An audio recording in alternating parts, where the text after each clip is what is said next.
All right, guys, good to see you this evening. This is going to be to the point. It's going to be to the point because of what happened. Not too much to say about it. It really is not. But I shouldn't even say that, should I? Every time I say it's going to be short, it turns into a marathon. If I say I have a lot to talk about, it's very short. So Israel was under attack today.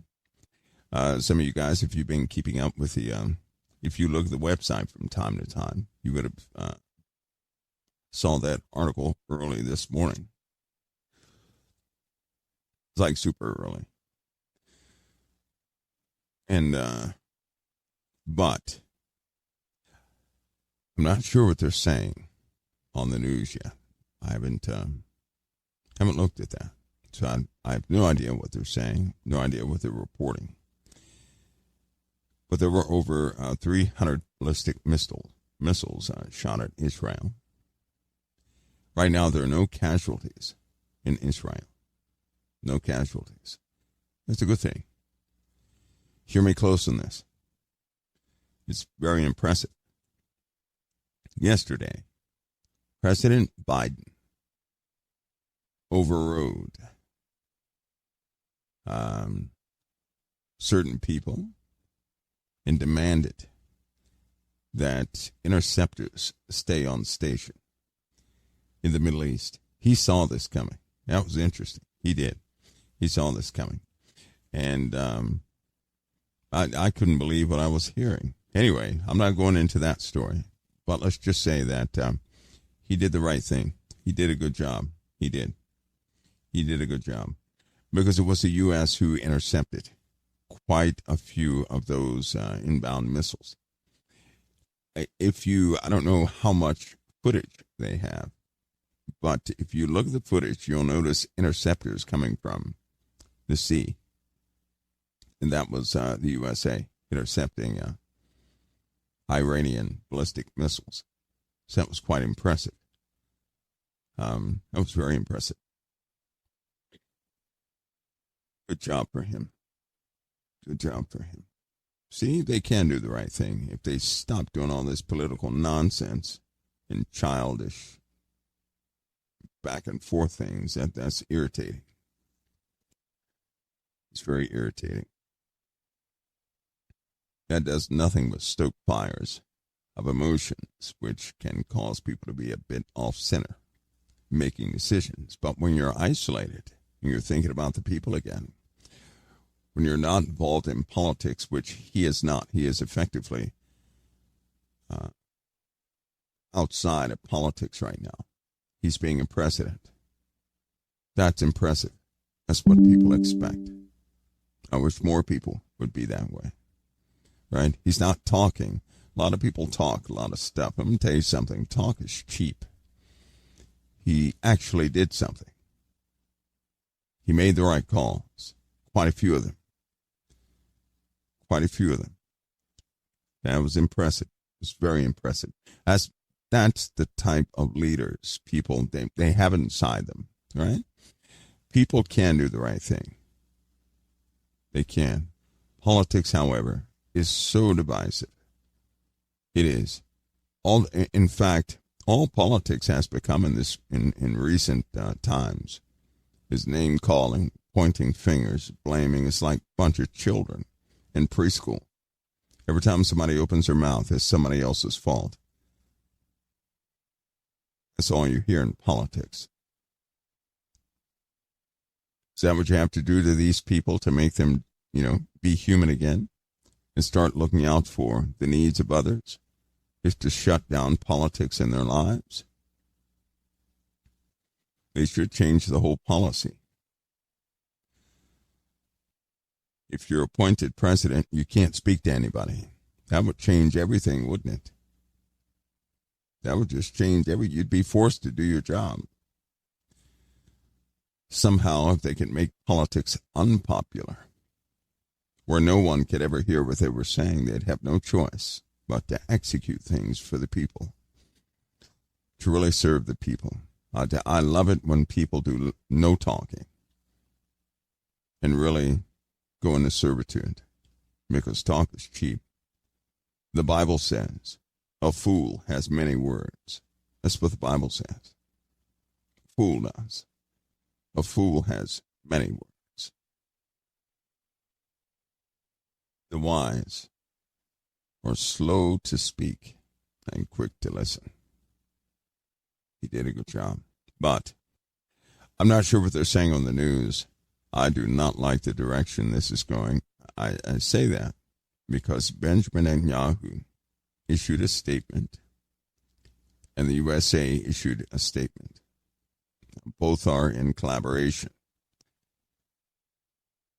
These are Benjamin Netanyahu, not Biden.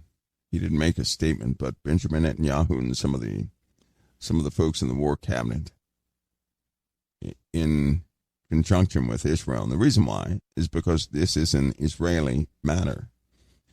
And he said that Iran made a big mistake. Here's why I don't like that.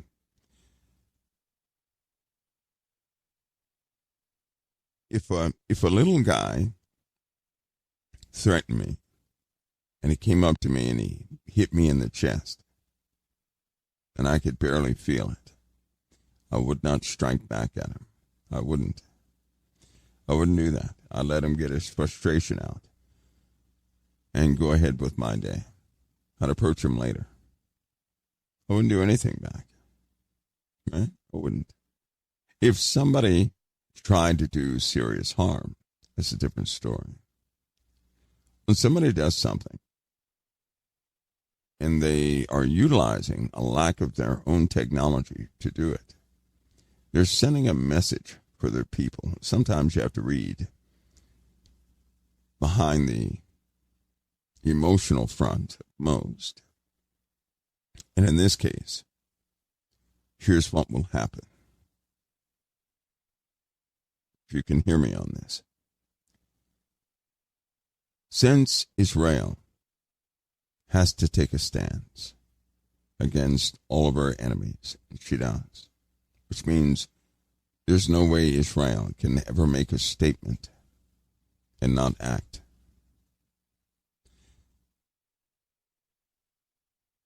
Now, they will likely target areas of Iran and begin to take those areas out.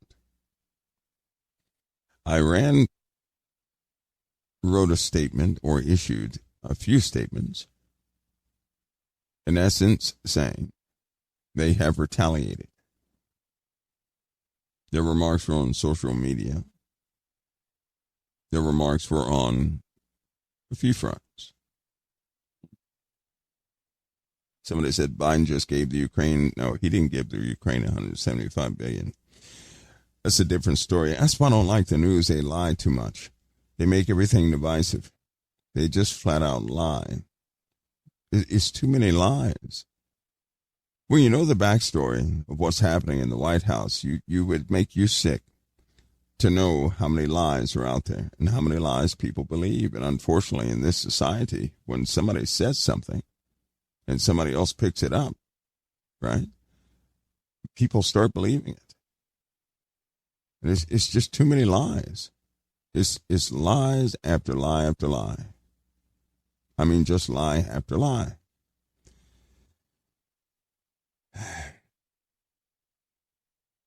It's sad because all that does is cause people to fight against each other.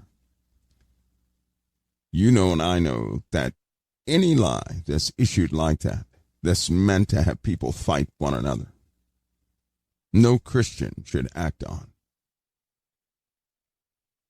No Christian should act on at all.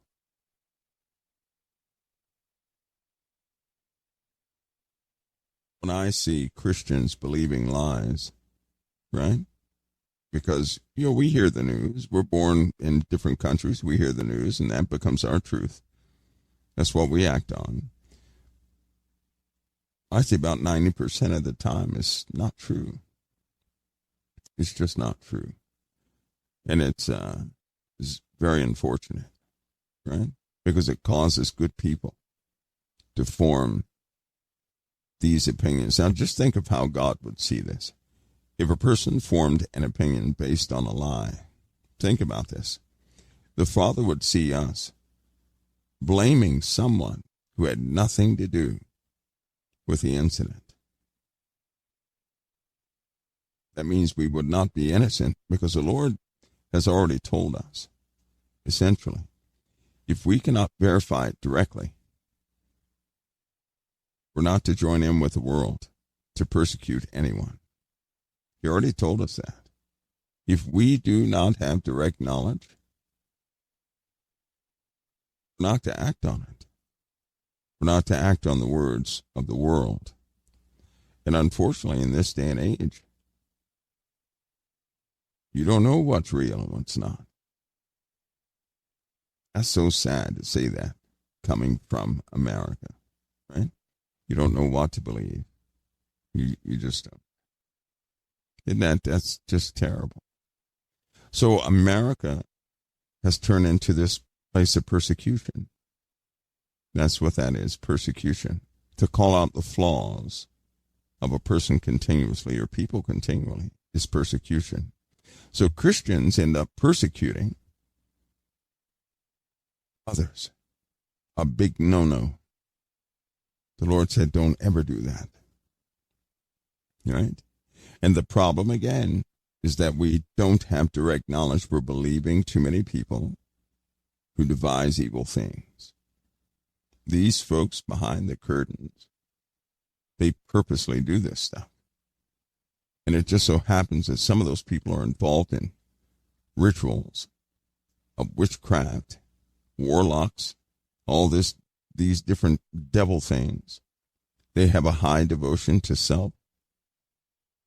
They don't care about any judgment of the living God, because if they did, they would not dare. They wouldn't dare spin stories the way they do. They wouldn't dare do that. This should let everybody know that the moral fabric of America is ripped in half, and it likely will not be put back together by either side. It won't. I don't see Democrats trying to mend anything. I don't see Republicans trying to mend anything. And it's going quickly from being a contentious type of thing to a disgusting thing. And I'll tell you something, God will not bless darkness. Darkness has no fellowship with light. If any lies are involved, it's darkness, and God will not bless it. That's why I know this country must go through correction, massive correction. Because if we don't, we'll all end up damned. Because we'll all end up engaged in persecuting one another. And by the way, this is one of those steps. People are angry. I am not, will not get angry. I get a bit disgusted. Because when you know the truth, and when people no longer are interested in the truth, that's a bit disgusting. When they would rather fight each other, tear down each other, and they're not forgiving. Forgiveness is a principle of the Messiah. They have rejected forgiveness, and they have opted for blame. They're not mending anything. They have stepped away from all principles of Christ. And now you have those who believe in Christ doing the exact same thing. They're persecuting. The Lord warned us that if we judge, we are going to be judged. Right? This is not about allowing somebody who makes a bad move to get away with it. No, this is about verification of the truth coming from these wicked and high places. There is a wickedness in these places. It's very difficult to know the truth. But in this day and age, seldom. These people lie with a straight face. And all you have to do is continue to listen, and you will hear all of them spin their stories. All of them. Not some of them, not half of them. Every single last one of them will spin their stories. They just continue to lie. I've never seen anything this ugly. On a continuous basis, they throw each other under the bus. Two presidential candidates acting like 2-year-olds. That's a warning. Because every time they refuse to forgive one another, more people in this country are going to die. God is not concerned with death because he calls people unto himself. So to our Father, death does not, it doesn't even mean anything. He'll transition as many as he will from this place back to himself in a moment's notice. So don't think that death is some bad thing to our Father. No, it isn't. He'll put people in their final places. But in this world, it's going to look like death, death, and more death. In the Middle East, Iran right now, they have some severe technology. They do. They haven't used it. Arrogance and pride has gotten into the hearts of people in the Middle East, and here's what's going to happen. Here's what's going to happen. If Benjamin Netanyahu attacks Iran directly to pay back for this missile strike, which is a payback for killing off their people that they love the most, which is to pay back for the people that Hamas, they already did something to Hamas. They did. They already did something to Hezbollah. Iran got in and did a missile launch. They already did something to Iran already. If they hit Iran with anything, hear me close, the entire world is going to say you have done too much. The entire world. Something will go wrong. For example, if they hit a nuclear facility, then what? That radiation is going to go all over the Middle East. If the winds change, it will start to consume parts of China. They will not stop. If they hit the wrong location, they could release biological chemical weapons. And Israel will have been the cause of killing millions of people. Do you hear me? Do you hear me? Something is going to go wrong. God will bless a person so long as they don't get in that prideful, aggressive nature. When anybody, it doesn't matter who it is, David, Solomon, doesn't matter who it is, when they get in that prideful, arrogant nature,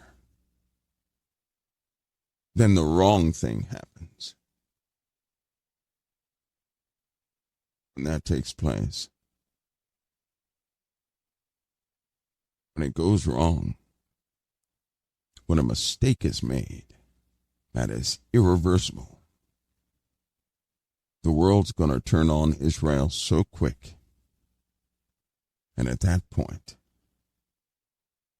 you'll see the true potential of vipers.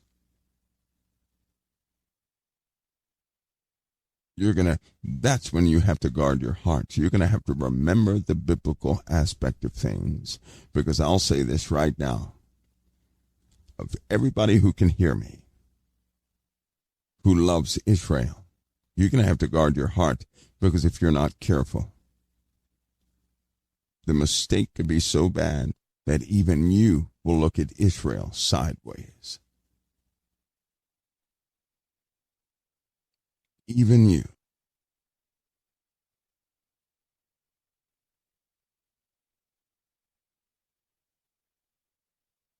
Remember that.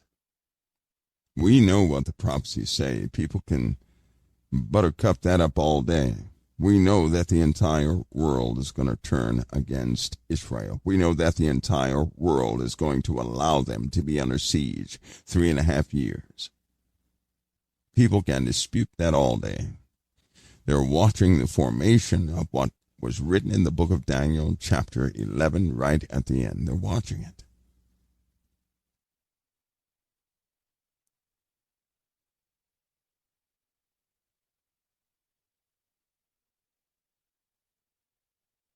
Then collectively, several forces, several armies will be forced, just like law enforcement, to take Israel. That's what you read in the book of Daniel. See, when countries start working together, and they are unabated in what they're doing, that's just like law enforcement. That will take place in the Middle East.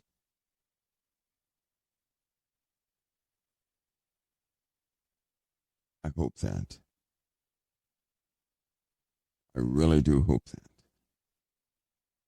All of you all remember your Lord and Savior and what he stood for. See, because when you believe in someone, you begin to do the opposite. You're not standing for what they stood for. To believe in the Lord is to live within his principles. To believe in someone, to follow someone, is to have your lifestyle in conformance to that someone. Only Christ is worthy of me to do that to anybody. Only Christ. I'll not conform my life to any of this stuff you see in the world. You know that right now. I get myself in trouble a lot that way because I do not follow what everybody else states, do I? I have to remain genuine. I have to.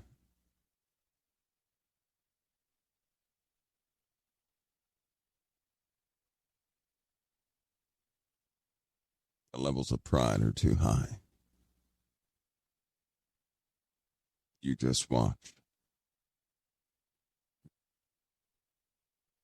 Just watch. Now, tonight, for a few minutes, now that you know that, I hope you guys really contemplate that. There's so many things going on. I thought that I may just turn this into a small Q&A just for a few minutes. Because the dragon will be unleashed shortly, and I mean that literally. And so I'm going to be watching a few things while this happens. So I thought for a few minutes tonight, you guys could ask questions. Oh, by the way, this is not, what's happening in the Middle East is by no means encouraging to me at all. It isn't. It's the same pattern behavior. Pride. Because when you know you can win, that's when you exercise mercy. When you exercise mercy because you know you can win, that's when people start changing. I tell you, mercy changes people. There's still hope for people. There is. Most are forgetting that. Really forgetting that.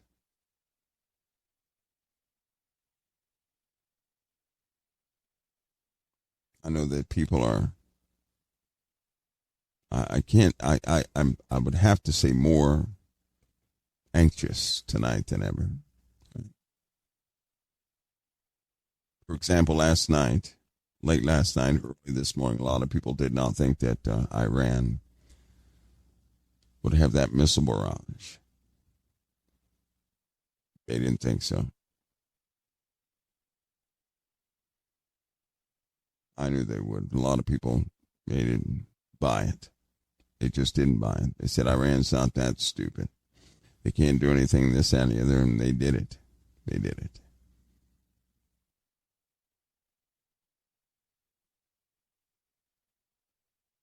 But they used minimal weaponry. They could have used weaponry that would have gone right through all air defenses. They did have some that penetrated air defenses. Israel reported no casualties. None. Iran did that for the sake of their people, for the sake of national pride, which is what took them so long. How can anybody ascertain that? Because we've been watching them every step of the way. Watching them scramble all over the country. Watching them get units together and designate launchers for this attack. Watching them do it. Listening to them. That's how.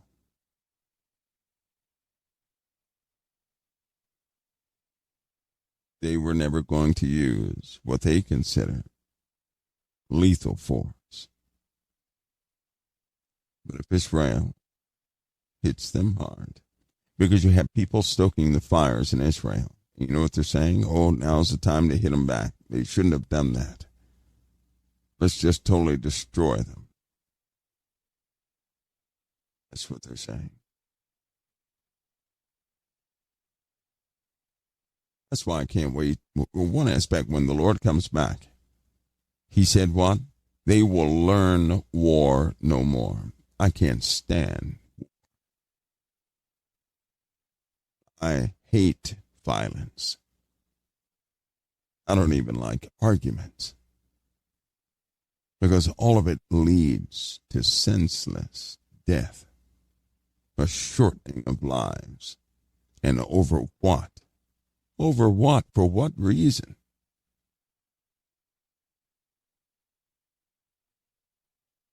And have forgotten what agony is, so they must taste it again.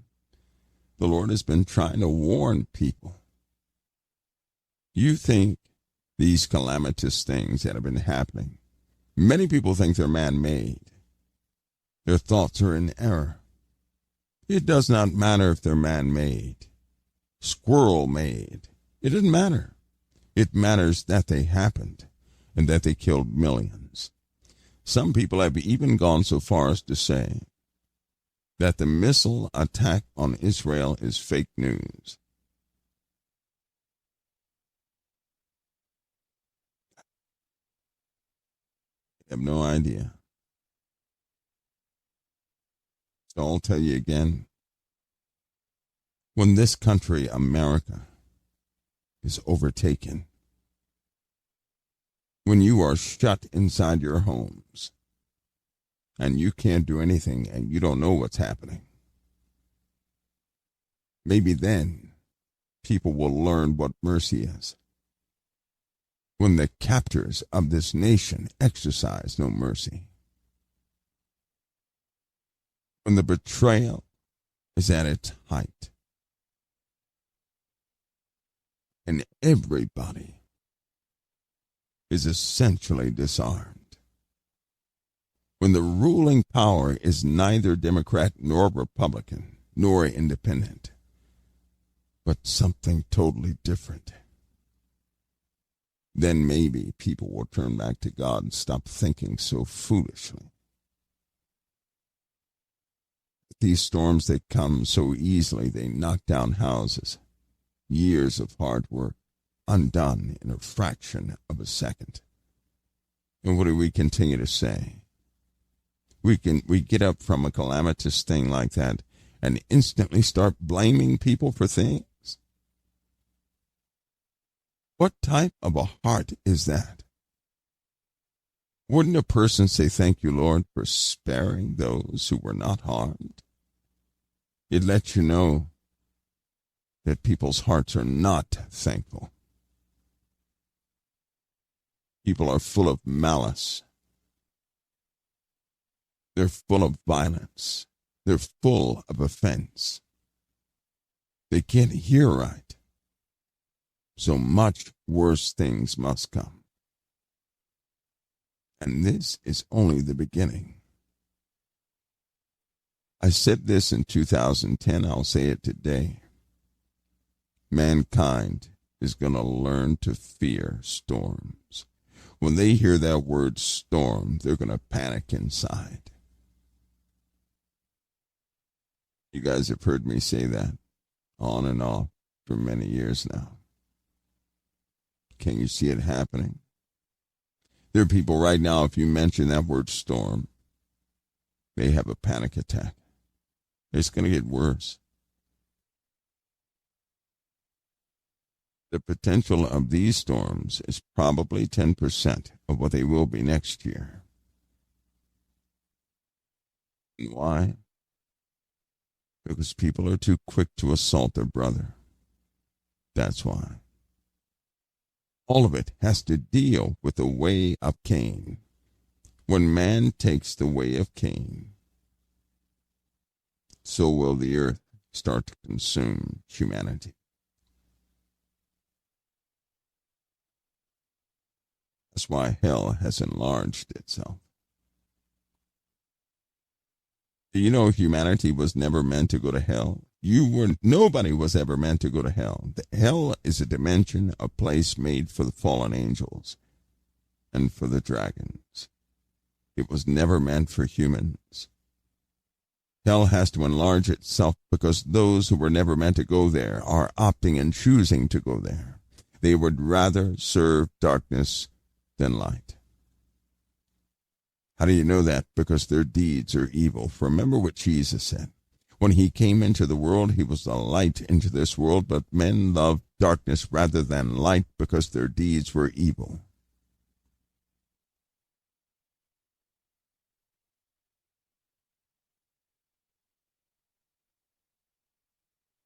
When your deeds are evil and light comes around, your conscience will see that light and do anything to get that light away from you. That's when people start saying, you can't judge me, and you haven't said a word to them because they can perceive the light within you.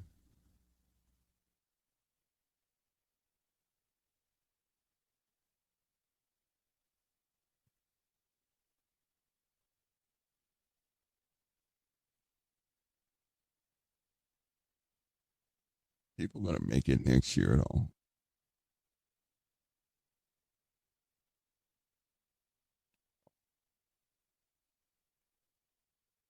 Tell you this, at the pace man is going, if they cannot demonstrate that they're willing to forgive one another in the public's eye, you know what that is, don't you? How do you deny Christ in view of men, in view of people? I'll tell you. To deny Christ in view of men, in view of people, is to deny his way in view of people. Do you hear me? Jesus said, if you deny me before the people, I'll deny you before the angels. People are denying Christ. Why? Because when they get in front of people, what do? They're not forgiving anybody. It's the same old tactic that's utilized in schools. I have seen people persecute another person simply because of peer pressure, because the group behind them doesn't like a person. The good person joins in, so they fit in with the group because they're afraid to stand alone. Hate to tell you this, to stand with Christ is to stand alone doing the right thing in this world. Not standing with the group, the mob behind you. Because you guys remember in 2013, I told you guys that humanity would adopt a mob mentality, that it would turn into groups everywhere, and every group would prosecute and attempt by way of their mouth to murder other groups. You guys remember that? That's all you see right now is one group against another group. That's all you see. That's murder. That's the way of Cain. Cain slew his brother. Why? Because God did not accept his sacrifice. What was he thinking? Well, if I can just get my competition out of the way, then God will have no choice but to accept mine. That's the way of Cain, to progress by way of killing, murdering, getting rid of your competition. That is not the steps of anybody who seeks holiness. See, a person who's a true believer who follows Christ, they never get ahead by destroying their competition. They get ahead by lifting up their competition. In other words, through servitude, hard work, and more servitude, they are lifted up because they lift up. If you lift up people in your life, for a season it looks like they're taking pure advantage of you. That's okay. That's your moment of servitude. Because in the end, all those people that you lifted up will also lift you up. They will appoint you over themselves. You know, that works every single time if you're genuine.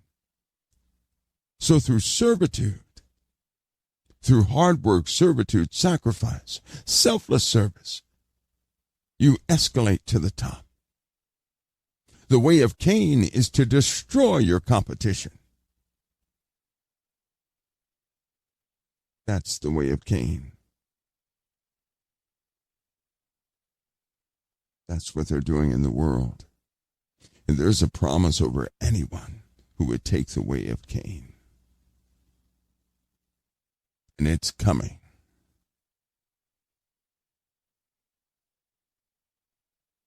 It's coming to a theater near you. In fact, it's going to come to everybody's front door who will not abandon their own personal prosecution of others.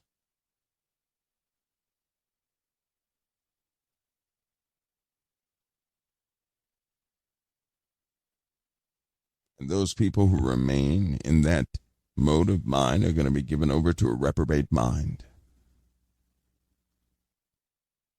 They're going to be given over to a strong delusion. They will not return from it. God will send them a strong delusion because they don't love the truth. When you love the truth, you'll protect the truth. You'll live by the truth, stand by the truth. You'll constantly conform to it. Even when you mess up 1,000 times a day, you're going to turn back to the truth. And the truth that Jesus gave us is not the truth without forgiveness. Forgiveness and truth go hand in hand with our Father. Can you imagine what would happen if one of those presidential candidates turned to the other one and said, you know what? We can no longer do it this way anymore. We're fighting each other, and we breed the fight in people until America gets ahead by fighting. Can you guys see that? Can you imagine if one of them said no more of that? Instead of fighting one another, I vow to fight for one another. How about that?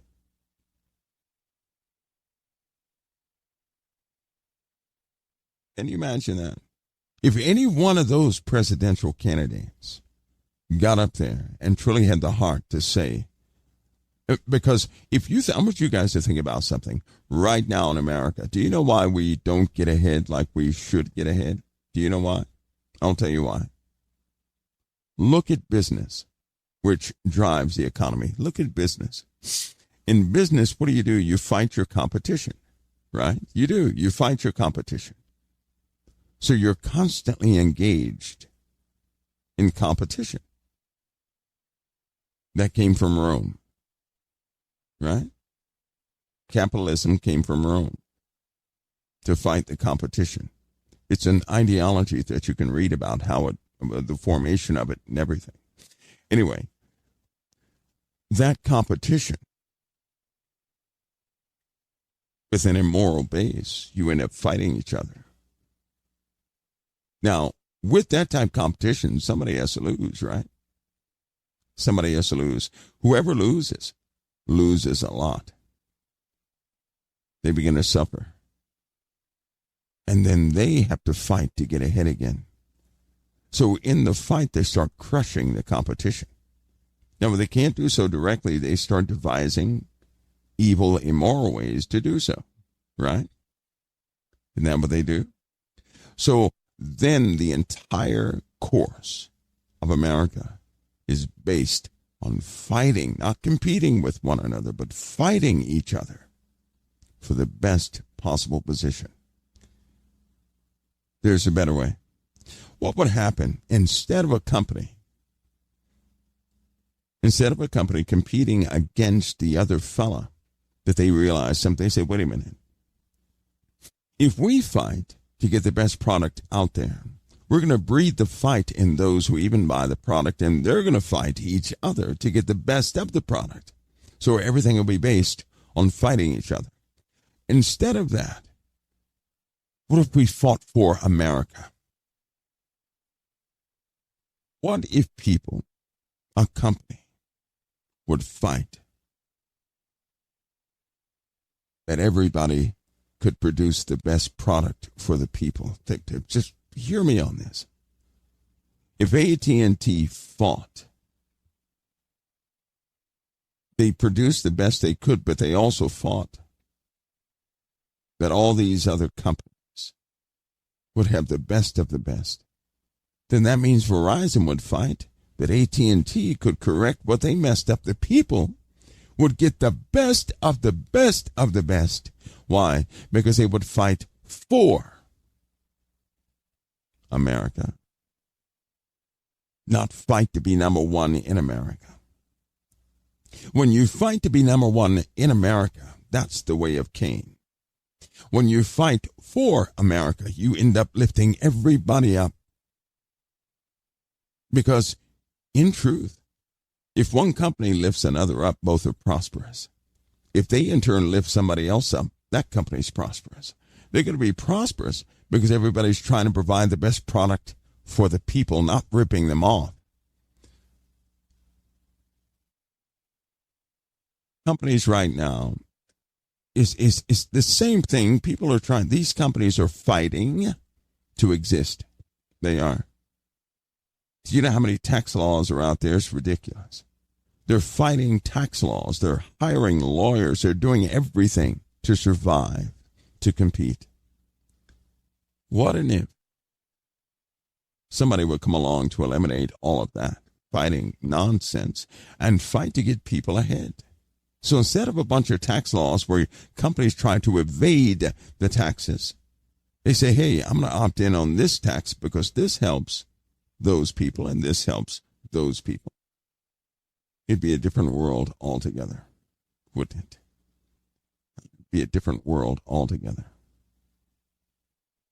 If one of those candidates would trickle that process. People are so broken. People are so disconnected from helping each other. It would turn murderers. It would fulfill an area of life that a murderer didn't get. See, somebody who murders somebody else, they murder. In a lot of cases, not all, but they murder. In all cases, not mortal death, but they murder because somebody did not love them. Do you know that? Why do they all have the same story? That someone did not love them. I'll tell you something. When our Father comes back, it's going to be based on something beautiful, not like what we have today. Man could so easily change the course of his life. You know how I know that? Because I've done that with certain families. I've done that with certain groups. It is flawless when one group lifts up another. Flawless. The people benefit, the companies benefit, everything goes right. So simple, huh? Stop fighting to be number one in America and start fighting for America.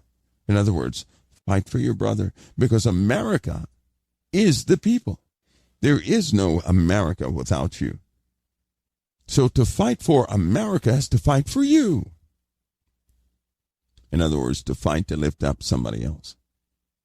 If they could base everything off that in this country, as it was intended from the beginning. You didn't know that, did you? No, because they're not teaching it right. They teach it in some weird way, absent all the principles of Jesus.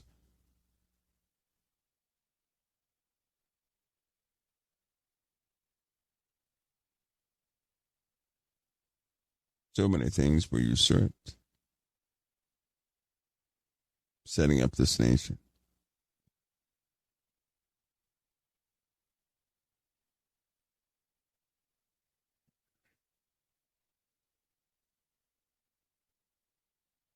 I might vote for Kermit the Frog this year. I just might know I'm not going to do that. But I already know. Whatever plan goes into effect is not going to work. No plan has worked thus far. The only thing we've done is made better toys for ourselves. That's it. Have you noticed that even if we get our quality of life to a certain level, geology, storms, knock it back down to zero? Do you know that insurance companies can no longer insure people for flood damage? So every time we get ahead, we're knocked back 4 steps. Regardless. If not done by man, it's done by nature. Do you know that?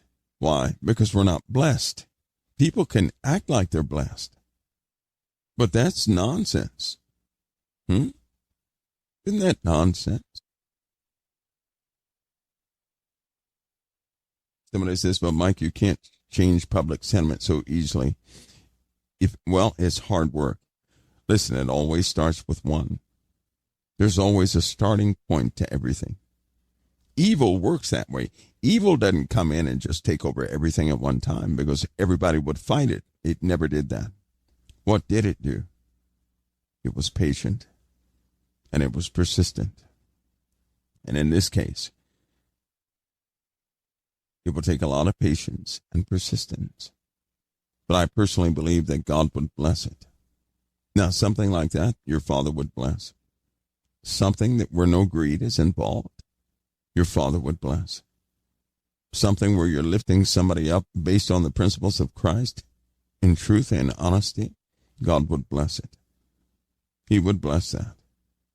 Miracles would happen behind that. I've seen so many of these organizations that seem to be good, doing things, these corporate organizations, but they have these CEOs that are greedy, these people running them that are doing crooked things. And they're always trying to sidestep certain laws to help out this company on the side of this company. And you want to help like they use, come on now. Why would you show a bunch of elephants and play one of the best musical scores out there to gain the sympathy of people and have them donate to elephants they can't even verify or in trouble? Well, let me put it to you this way. What if somebody had one of those commercials where they show the little dogs, but instead they showed chickens? And they said, all the chickens are in danger. And they showed a sad chicken. Right?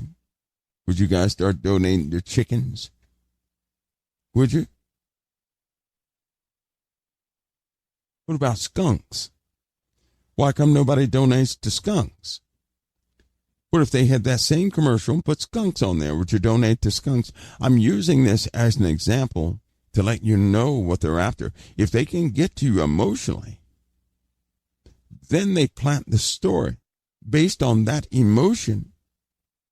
Because emotion is a language that supersedes all dialect. You know that, don't you? If you can get to a person's emotions, you've gotten to them.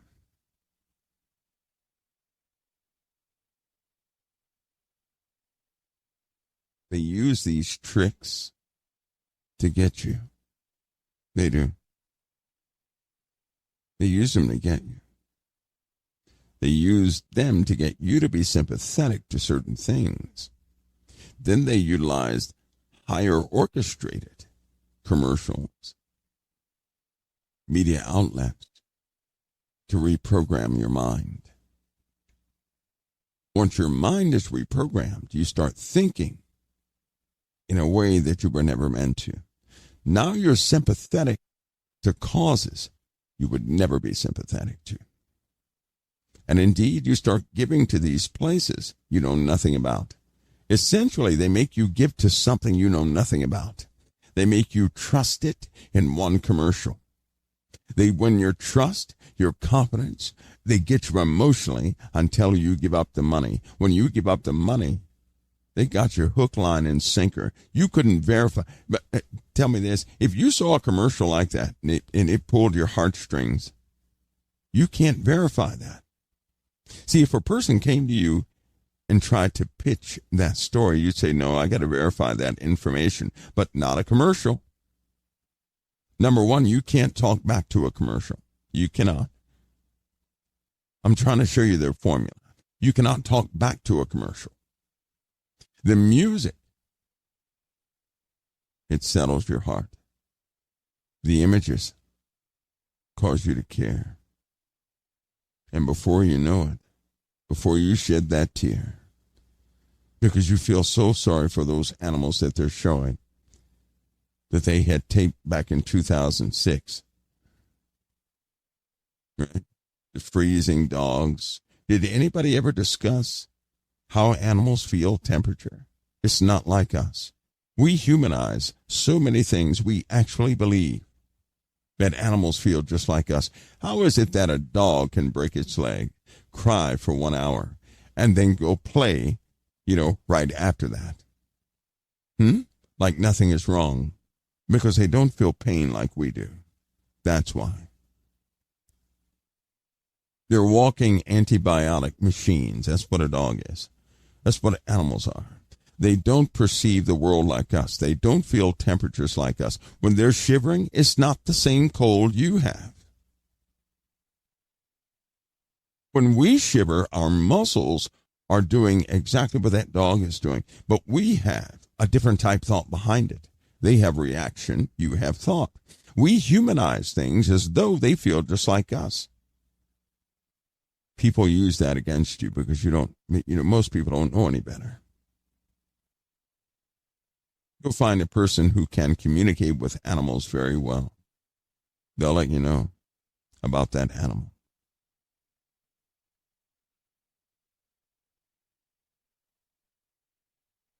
They'll let you know. Dogs. I can almost guarantee I can just about make any dog, no matter how vicious it is, calm down and sit down and be at peace. Doesn't matter how irritated it is.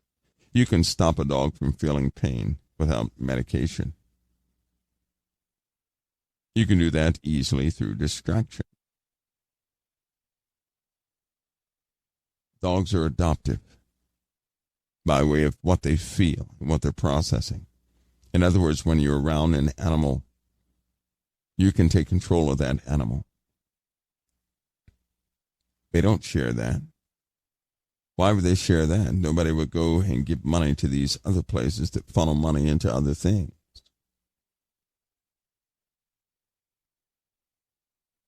Lord Jesus, come quickly. We're falling apart at the seams. We're progressing in time, but we're devolving. We're not evolving. We profess ourselves to be smart.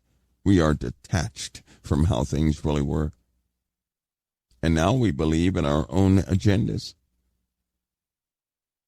Mankind, a guy makes a plan for the country.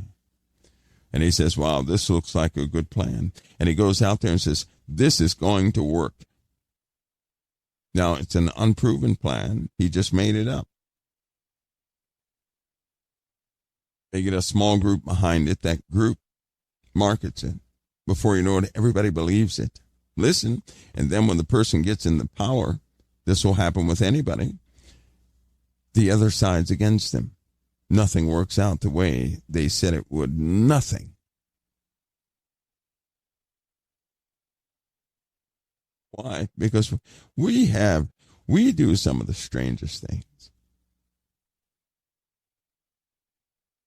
There's 37 said. Essentially, how do you convince people? Unfortunately, you cannot. You can't. As soon as you introduce the idea of peace, it causes suspicion. As soon as somebody gets suspicious, somebody else is going to get angry, believing that you're planning something nefarious.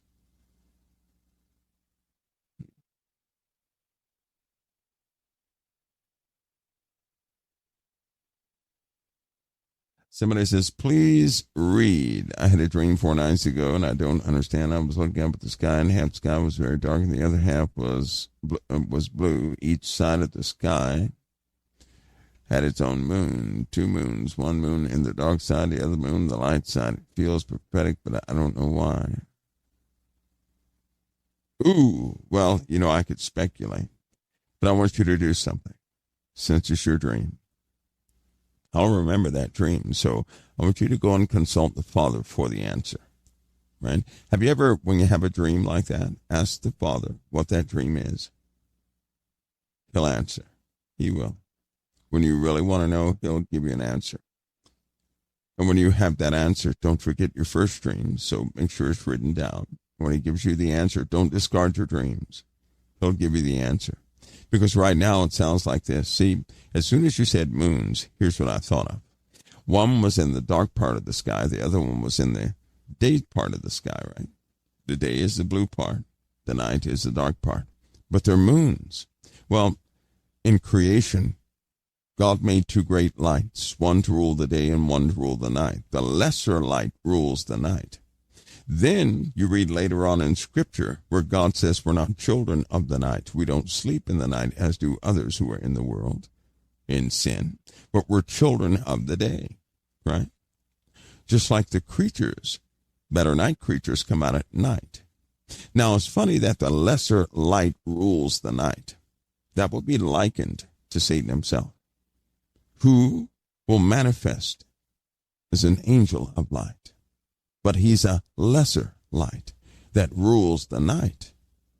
The big light rules the day. In your case, it shows a picture of the world as it is right now and as it is even in the hearts and souls of people.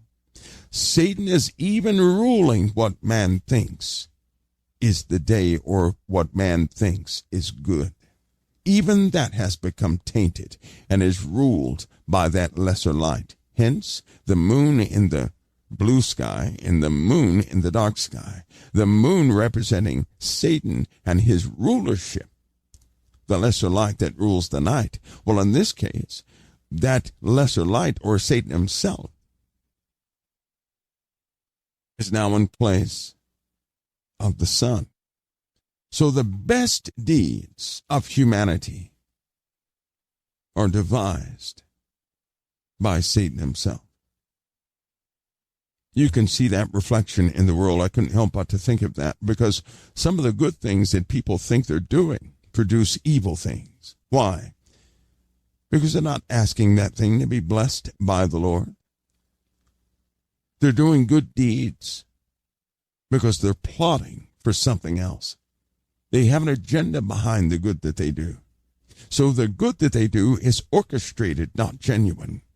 There's a difference.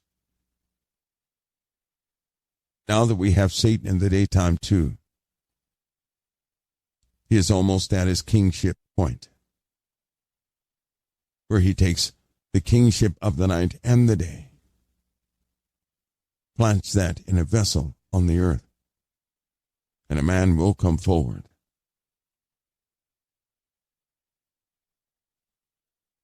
And that's something. That means man is so morally corrupted.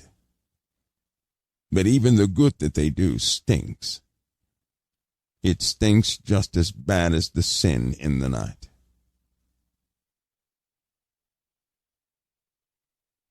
Yeah, I think it's prophetic too. Anyway, take that to the Lord. Those are just my thoughts. I couldn't help but to see that. Couldn't help but to see that. But take that to the Lord and see what the Lord thinks. Because I hear people making good promises these days, but they stink to high heaven. They're not bound, they're not formulated in righteousness. They're nothing more than schemes. That's not righteousness. In any good work, that is a good work so they can get ahead in something else is called a scheme, manipulation. It's like smiling at someone you don't even know, shaking the hand of someone and smiling and say, wow, it's good to meet you, when it really is not. Hypocrisy. Hypocrisy. That's all over the earth, isn't it? That dream just looks like that exact thing. That lesser light that used to rule the night now also rules the day. But to a saint, in the world, there is no daytime anymore. There's only night.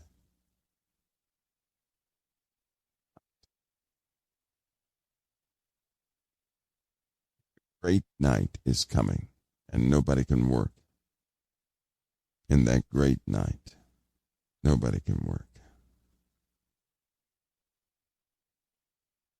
Anyway, those are my thoughts on that. Those are just my thoughts. Anyway, folks, do you guys see how things have changed? How disingenuous things are. And if we're not careful, if all of us are not careful, we'll become the same way. It is so easy to become that way. It really is. It really is. My prayer is that all of you, that the Lord keep your eyes open. And if they're not open, that your eyes be opened.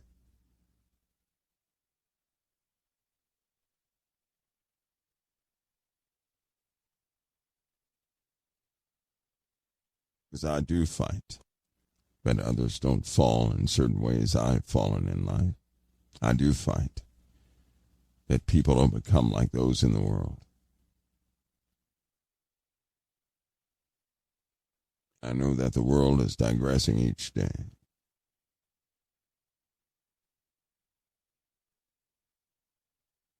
Somebody says, any thoughts about the Deagle report pegging the U.S. population to be 2/3 less next year, around 100 million left? Well, who controls?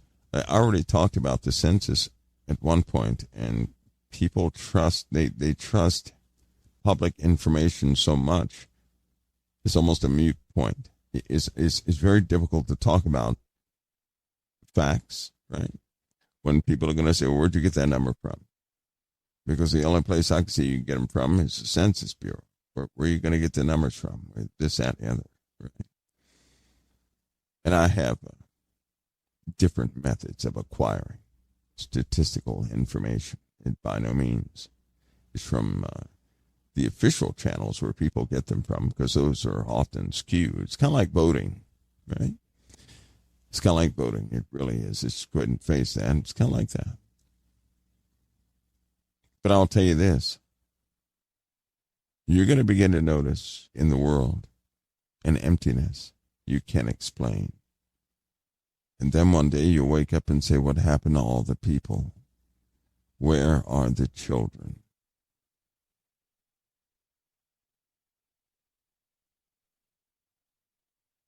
For one thing, when the kids are gone, I don't have to worry about that time. Some of you may, I don't know. But what if I were to tell you that a time will come where not one child will be on the face of the earth? Not one. Not one baby, not one child, not one anything. What kind of a world would this be? Somebody says, question, Michael, those coordinates you gave us, did you give birch-trained soldiers? That hasn't happened yet either. No, it has not. No, it has not. In fact, when I gave you guys those coordinates, shortly thereafter, all this Ukraine stuff blew up. Remember that? Those coordinates were given to me before that time, long before that time. And I wanted you guys to keep them. Because when you see the soldiers in that area, that is the hour. That is the hour. Anyway, I'm going to take a break as per Robin's suggestion. I'll be back in a few minutes right here at COT, everybody. Against the living God. What does that mean? That means God is not going to lose any of his children. But you are not his child if you do not want to obey him. There it is. If you don't want to obey the Lord, if you have no joy or desire to obey the Lord, you are not his child. You're not his. That means you exist under grace and mercy. But when a person chooses not to obey the Lord, you're not his child. Why do you think he celebrates? For the prodigal sons. That's what we are.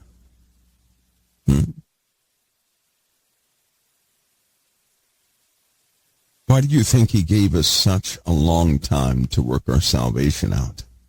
Because if he didn't, all of us, most of us, would have been lost. How many times have we walked away? He doesn't force us to be his children. He gives us an opportunity to be his children. Many are called, few are chosen. If we respond to the call, and if we truly believe in Christ, anybody who truly believes in Christ is going to have a desire to obey him. In that desire, a persistence is born. By way of persistence, resolve enters. An inevitability comes about. Which means, in the end, a person who truly chooses Christ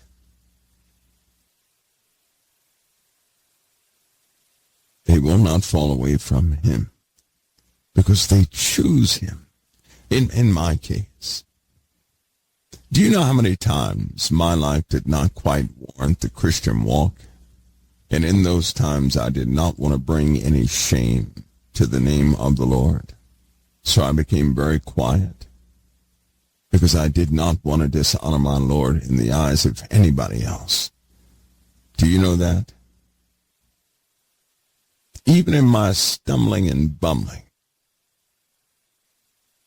I believe in Jesus so much, I never want to dishonor him. Never.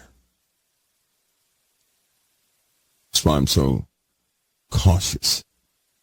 It's a fearful thing to handle the Word of God. Some people do it without fear.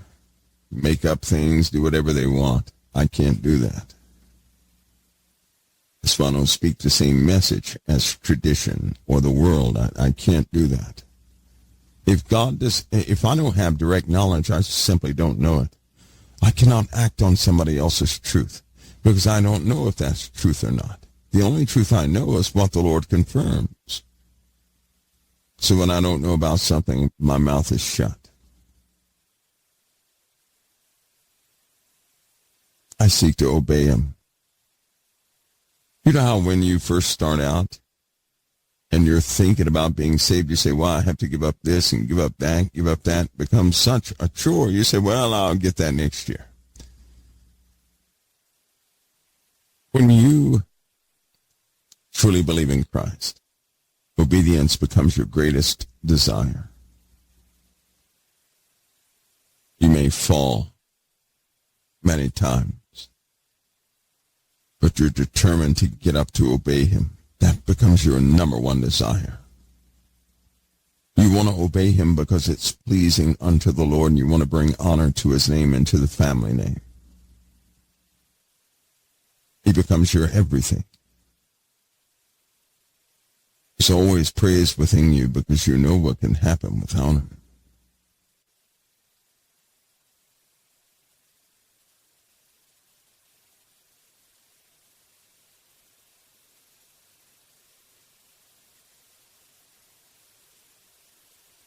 That wasn't meant to. Is it back on yet?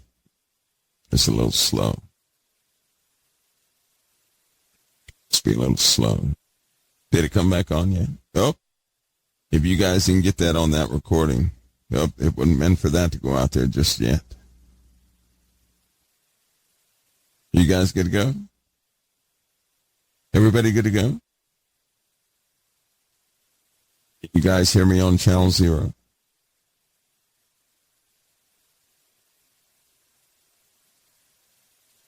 Somebody says, you said there are no children on this earth in any of those. I had a dream. Listen, guys, I had the exact same dream 24 times over the course of my life. 24 times. Who has the same dream? It was a plague. It was a plague. I got so used to that dream. There was a part that came into that dream where no children were on this earth. Can you imagine having a dream that scares you to pieces and it's very confusing? And it started at the age of 10. And then you have that dream again. And then you have that dream again. And then again. And then again. And then again. The exact same dream over and over again 24 times. Can you imagine that? I had that dream so many times that when I did go into military service, I was totally prepared for everything that happened because I'd seen it before. There were people I met that were real people that I met that were in that dream. Places I went to, I knew what was going to happen. There were places I had gone to where I had high confidence I was going to be back because I saw it in the dream. I trusted that dream so much, it became a guide. Obama was in that dream. And when I saw him as senator when Bill Clinton was elected, I remember telling people that that's going to be our president. Not in your lifetime, they said. That's what they said, not in your lifetime. I said, yes, I couldn't say anything else because they wouldn't believe me. There were no black presidents thought of back then. But I knew he was going to be president because I'd seen him as president. Trump. People laughed at Trump, and I said, don't laugh at Trump. Don't do it. That first time he ran for president, and everybody called him a moron and this, that, and the other, I said, what are they doing? He's coming back. It's almost like the Lord prepared me for what I would have to go through. He even showed me the end of me. I know that so well, the end of me. At the end of that dream, I'd given everything my all. Hardly anything was left. I remember being in this place. There were brick homes, almost like one-bedroom brick places. There was another guy with me. Nobody else was there. Everybody else was gone. I was super skinny. It was very hot. We were sitting on this large concrete slab, and I was trying to encourage him. I really was. We had no food, no water, and I was trying to encourage him. I remember he tried to end his life a couple times. I was trying to encourage him to hang on. The Lord won't abandon you. He won't. And it was so difficult in that dream. Then that guy, he had taken his own life. And he passed. And I remember being there by myself. Every ounce of everything I could give, I gave. I had no strength left. And then I was laying on that slab, and I remember feeling so much doubt. I was alone. Nobody was around. It was the middle of the day. It was hot. I was starving. I had no strength. I couldn't walk. I could hardly swallow. And I remember thinking in my mind, maybe It's the first time the maybes came in. Maybe it wasn't real. Maybe it was this real. My faith began to just dwindle to nothing. And I was trying to hold on so much.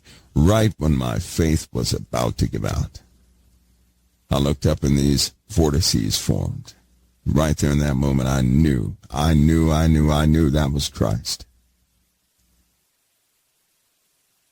The very last moment of my faith, he came. He came. He didn't come in the middle. He didn't come at the beginning. At the last moment, the last second of the last ounce of my faith, he came. That was the most beautiful moment I have ever known. Even to this day, there's nothing in life or anywhere else can top that. Because all I could say was, he's faithful. Can you imagine how relieved I was? I was so filled with emotion and thanks, honor.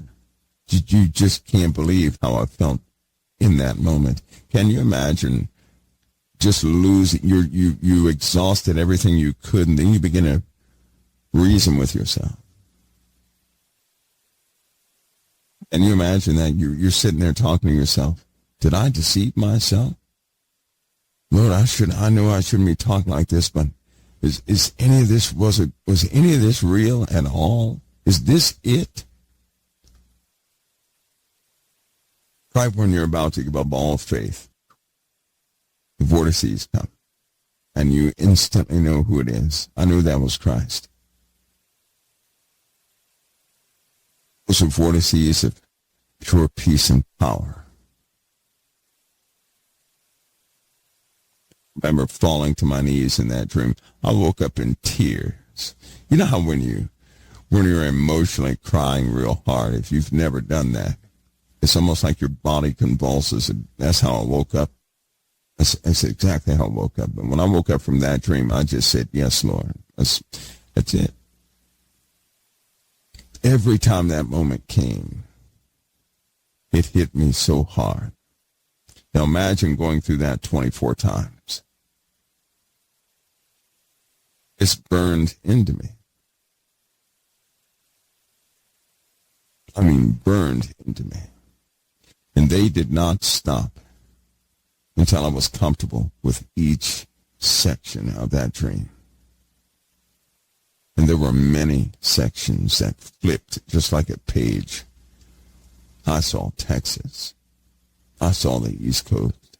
I saw the West Coast. I saw the Midwest. I saw Germany. I saw Russia.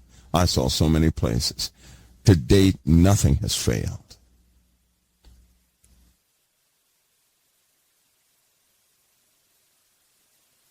Even after having all that fulfilled, I still got to the last end and I was losing my faith. That's why I tell people, you think you're going to hold on to your faith the entire time? No, you're not. Jesus is the author and finisher of your faith. If he does not finish it, you're finished. If he does not complete the work he began in you, you're done for. If he doesn't show up, it's game over. But he will show up. You may have to go through a little something, but it's all meaningful. All of it. Not some of it. All of it. When you believe in him, there is no happenstance in your life. Everything is highly purposed. And no, you cannot see the purpose when you're going through it. But it's critical that you go through it. Also have a habit of telling people you wouldn't go through anything you don't need to go through. If you're going through something, you need it. You really need it, or you wouldn't go through it. The Lord does not do useless things, nor does he abide useless things upon his children. He's raising you.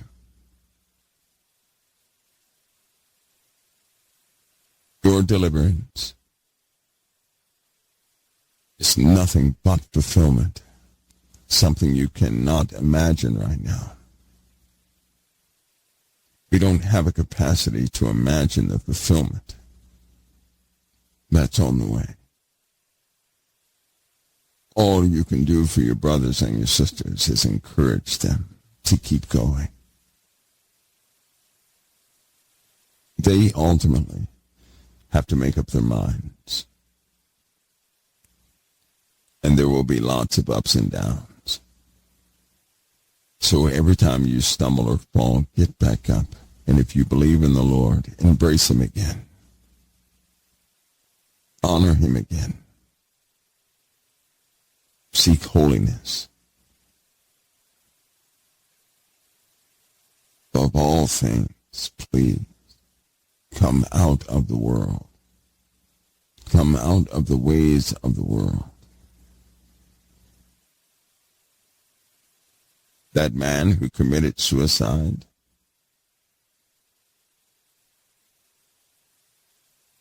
the world had him so tightly,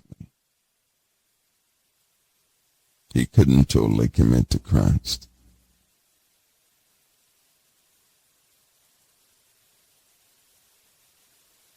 Anyway, that was that. How did I get on that subject? Well, there it is. So God makes us and angels autonomously, right? We make our own decisions. Hell was never meant for mankind. God is honest.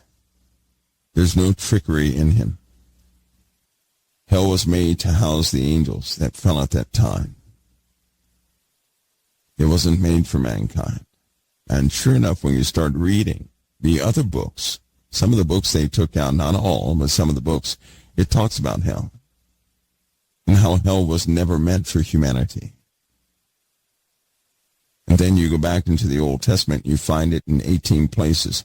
Hell was never meant for humanity. But all those who side with the ideologies of demons and of Satan will have the ending of them. We take on their judgment when we agree with them.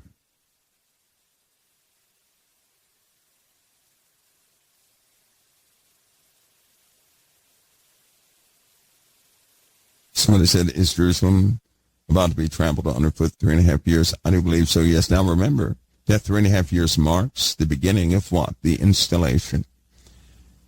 Or the incoming person called the Antichrist. They enter into Jerusalem first. They take it first. Then they set up the abomination that makes it desolate. You don't know how much time is in between that. They could take it, a year could elapse, and then they set up the abomination of desolation. All of it's considered the trampling of Jerusalem underfoot. They could go into Jerusalem, right? And then they could have that temple built. Do you know that? I did entertain one time that somebody went in there and somebody built the temple, the Dome of the Rock that's already there. Already looked at all that. I did. When you're trying to catch timing, you consider all things. We do know that God's people will be under distress again. What did not match was the distress and the exile of the people. It didn't quite match. And so that's what leads me to believe that 3.5 years is coming. At the end of that 3.5 years, the Father will destroy all those who had their hearts against Jerusalem. That day. That's why in Scripture it says that we're not going anywhere, right? When people talking about that day when the dead rise first and the Lord comes to get us, it says that day shall not come lest there come a falling away and that man of perdition be revealed. That day won't come until that man of perdition be revealed and people fall away. So we're going to know the Antichrist, those of us who are alive at that time. We're going to know the Antichrist before that time where the Lord comes back to get everybody. We're going to know the name of the Antichrist. because it clearly states that day shall not come unless there come a falling away, and that man of perdition be revealed. It's as simple as that. The man of perdition is revealed when he takes Jerusalem with a confederate for 3.5 years. That's in the book of Daniel, chapter 11. Immediately in the book of Daniel, chapter 12, that's when Michael stands up. But only after he's already taken Jerusalem, Michael stands up, and the dead in Christ rise, or the dead rise, right? So we have that marker too. There's so many markers that align the passages in this perfect sequence. I mean, it's perfect. God foreshadows every prophetic thing he does too. Take, for example, the missile barrages. I could not help but to think of something in those missile barrages. Now, it's an example or foreshadowing before prophecy. The stars of heaven will fall to earth like figs when shaken of a mighty wind, right? So the missiles came down. And then it says the rich men, the free men, the poor men, all these people are going to hide themselves in the dens, in the caves of rock, saying, fall on us. And people went into their shelters, didn't they?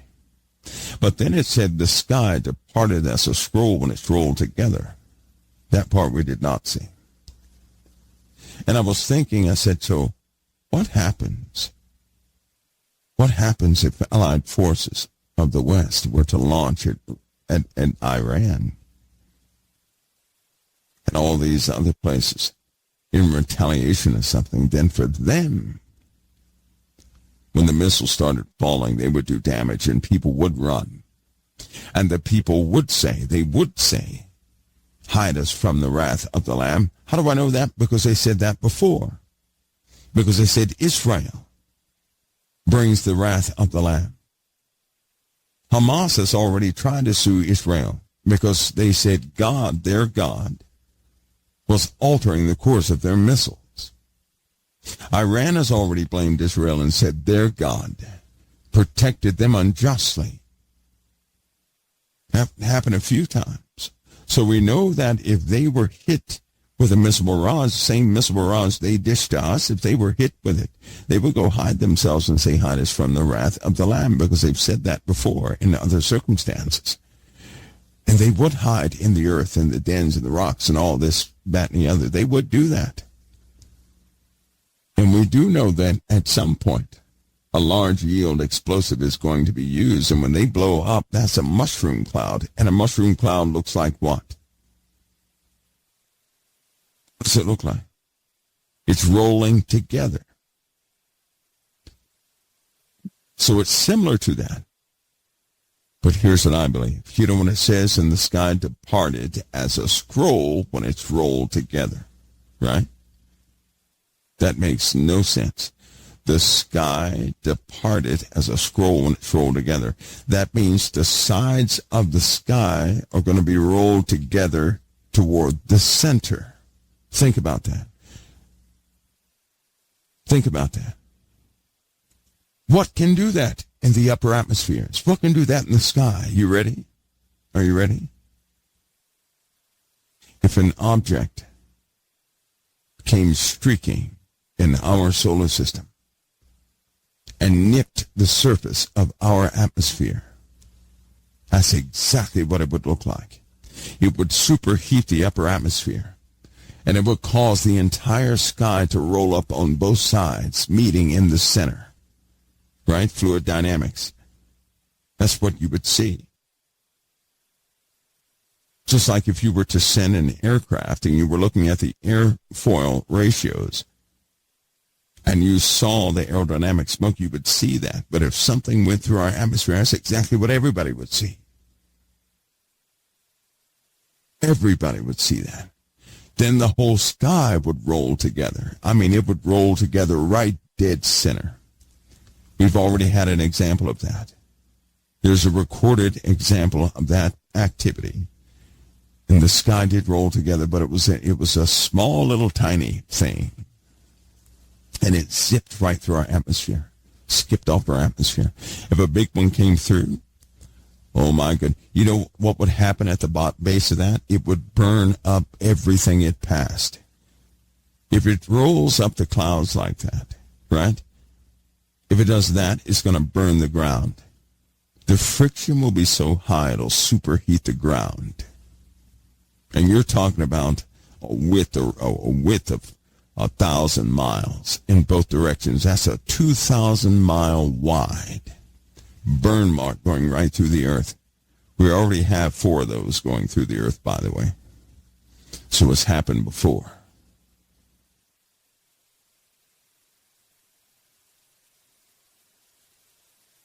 There's always a foreshadowing. And it makes it all too real.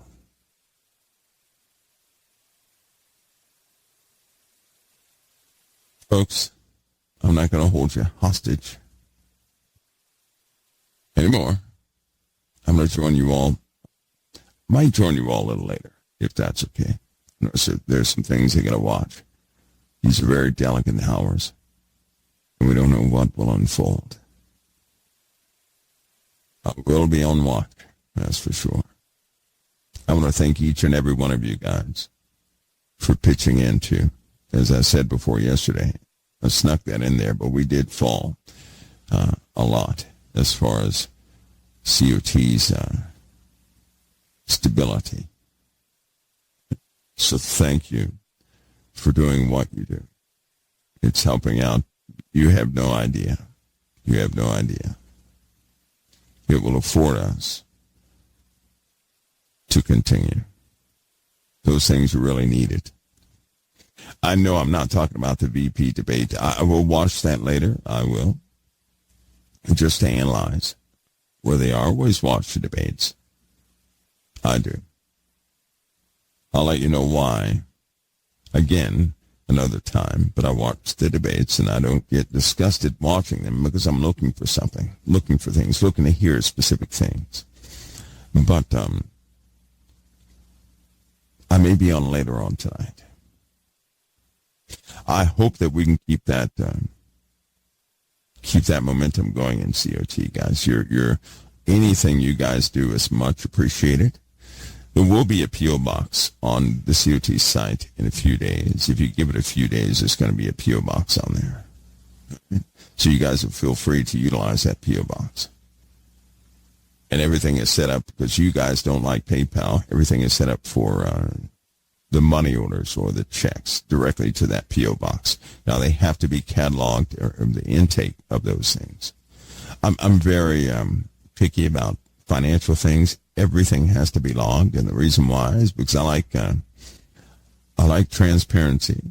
I like good books. I do. I like everything documented. Plus, I pray over those things when they come in. I do.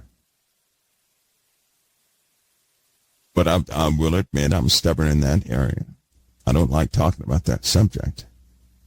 But I want you guys to know you're going to be inclusive in what we eventually do with all of it. Right? But we'll get that done. I'll get that done because you guys have been asking for that. And I'll get that done for you guys. Somebody says one last image of it. Oh. And guys, listen, I'm not going to hold you hostage. I'm going to see you guys next time right here at COT. I'm going to be watching for some things tonight. And I'll do my best to document some very important things for this week. Unfortunately, I can't talk about them. I'm going to have to document them. But I'll get them there to you. My hope, my sincere hope, is that you're armed, you're really armed with some of these more mysterious things, unspoken about truths, like we talked about some of that tonight, things behind the curtain that you guys really know, because again, there's so many lies out there, and I hate to call anybody a liar. I hate that. I hate to do that. But there are so many lies out there. And now that people are tearing each other to pieces based on those lies, I just have a strong desire to educate you guys in a different frame of thought. My prayer is that none of you take the way of Cain, and all of you continue on that path behind Christ. Remember, he said, come follow me. That's what Jesus said. He said, come follow me. So if I can help you follow Christ and assist you in that, I'm going to do my best to make that happen and to keep you informed with the truth.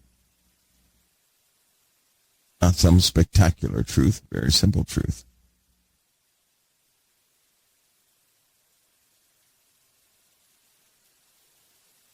I'm going to see you guys next time right here at COT.